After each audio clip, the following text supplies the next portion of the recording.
છેલ્લા ઘણા સમયથી છેલ્લો દિવસ નામનું ગુજરાતી મૂવીએ થિયેટરમાં ધૂમ મચાવી છે। 2 અઠવાડિયા સુધી તો થિયેટરમાં હાઉસફુલના બોર્ડ મારેલા નજરે ચડતા હતા।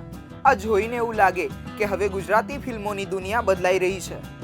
આ મૂવી બોલિવૂડના મૂવીને ટક્કર મારે તેવું છે, જેમાં 8 કેરેક્ટરોની કોલેજ લાઈફ દેખાડવામાં આવી છે, તેમની દુનિયા રજૂ કરવામાં આવી છે। તે મૂવીના 3 લીડ કેરેક્ટરે કલાનગરી ભાવનગરની મુલાકાત લીધી।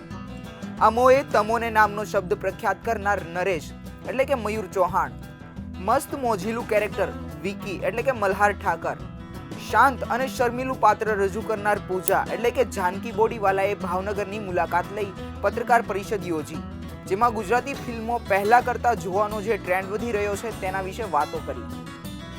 નમસ્કાર ભાવનગર વાસીઓ, બહુ આનંદ થાય છે કે ગુજરાતી ફિલ્મને આટલી બધી સફળતા મળી છે। સૌથી પહેલાં આ ફિલ્મનું નામ છેલ્લો દિવસ એ કોલેજના 3જા વર્ષની વાત છે, ટીવાયમાં આવ્યા પછીના 1 વર્ષની જર્ની છે અને એ જર્નીમાં કોલેજના છેલ્લા દિવસથી વાત શરૂ થઈ અને 8 મિત્રોની અલગ પરસેપ્શન છે પોતાના જીવનના કોલેજ પ્રત્યેના, એને કોલેજ આવીને શું મસ્તીઓ કરે છે, શું ધમાલ કરે છે, કોને કેટલા હેરાન કરે છે, એક ખાસ દર્શાવવામાં આવ્યું છે। એટલે જે યુથ અને જે પણ લોકો છે, જે લોકોને મસ્તીઓ એટલે શું એ જોવી હોય તો આ છેલ્લો દિવસ ફિલ્મની 100% મજા માણવી જોઈએ।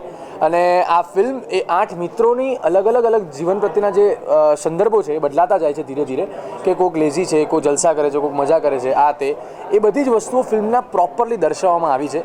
સો ભાવનગરવાસીઓ, ફિલ્મ 20મી નવેમ્બર પછી ધૂમધામથી ચાલી રહી છે, તો પ્લીઝ એન્જોય ધ ફિલ્મ। ચલો, આ ફિલ્મી કલાકારોનું એવું માનવું છે કે હવે હિન્દી ફિલ્મોને ટક્કર આપે તેવી 26 ગુજરાતી ફિલ્મો આવી રહી છે અને આગામી સમયમાં ગુજરાતી મૂવી જોવાની સંખ્યા ચોક્કસ વધશે તેવું માની શકાય છે। છેલ્લો દિવસ મૂવીના રાઇટર કૃષ્ણદેવ યાજ્ઞિકે 2.5 વર્ષ મહેનત કરી આ ફિલ્મની સ્ક્રિપ્ટ લખી છે અને આ પહેલા હિન્દીમાં લખાઈ હતી અને ત્યારબાદ ગુજરાતીમાં બનાવાઈ।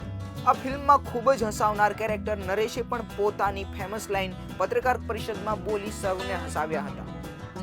તમે બિલકુલ ચિંતા ના કરો સાહેબ, એટલી સરસ ગુજરાતી ફિલ્મો આવી રહી છે।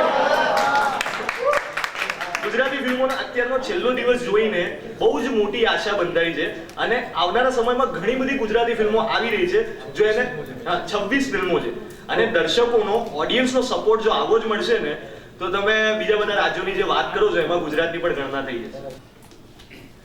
તમોની ઘૂંટણ કેરી બેસવાની પદ્ધતિ જોઈને અમોને આભાસ થઈ રહ્યો છે કે તમો એકમેકના પ્રેમના કરારમાં બંધાવા જઈ રહ્યા છે। તમો તમારી ચેતવણીને અમલમાં લાવશો તો પણ અમોને અમારા કાળજા કેરા કટકામાં અમીબાના અંશ સમાન પણ દુઃખની લાગણી નહીં થાય। Thank you so much. હવે ચોક્કસ કહી શકાય કે આવનારા સમયમાં ગુજરાતી ફિલ્મો અલગ સ્વરૂપમાં જોવા મળશે। આ છેલ્લો દિવસ મૂવીમાં હિરોઈનનું પાત્ર ભજવનાર પૂજા અને મલ્હારે પોતાના ફિલ્મ શૂટિંગની અમુક યાદો પણ તાજી કરી હતી। એટલે 2015ના સમયને લઈને જ્યારે તમે મેરુ મલણને કદાચ અલગ રીતે પોર્ટ્રે કરો કે અત્યારના યંગ જનરેશન હોય કે એમાં 2 જણા પ્રેમમાં પડ્યા હોય ને એ રીતે આખી વાત જતી હોય તો પણ એ વસ્તુ ડેવલપ થઈ જ શકે છે, પણ લોકોને હમણાં ગમી રહ્યું છે આ બધી વસ્તુઓ, જે વસ્તુઓ હમણાં ગુજરાતી ફિલ્મો દર્શાવવામાં આવી રહી છે, જેમ કે કેવી રીતે જઈશ, 2 યાર, ગુજ્જુભાઈ ધ ગ્રેટ, બસ એક ચાન્સ, આ તે કેવી દુનિયા, આ બધી વસ્તુઓ કોઈ માણસ પોતાની જાતને રિલેટ કરી શકે છે। કે કોઈ યંગ હોય તો બી કે યાર આ માણસની જર્ની મારી સાથે રિલેટ થાય છે, અથવા એવું કે ભાઈ આ 8 જણમાંથી કોઈ છેલ્લો દિવસ છે એમાં એવું છે કે 8 જણ અલગ પાત્રો છે, એ લોકોનો વ્યૂ કેવી રીતે બદલાય છે એવી રીતે કે ભાઈ આ માણસ છે ને યાર મારી બાજુમાં પેલો ભાઈબંધ છે ને એના જેવો છે, એટલે એ જે રિલેટ થઈ જાય ને। આ મારી પહેલી પિક્ચર છે, ડેબ્યુ ફિલ્મ છે, મેં એક્ટિંગ પહેલી વાર કરી છે આ પિક્ચરમાં અને અનુભવ કહું તો આટલો સરસ અનુભવ મને નહીં લાગતો મારી લાઈફમાં મને કદી બી મળ્યો છે।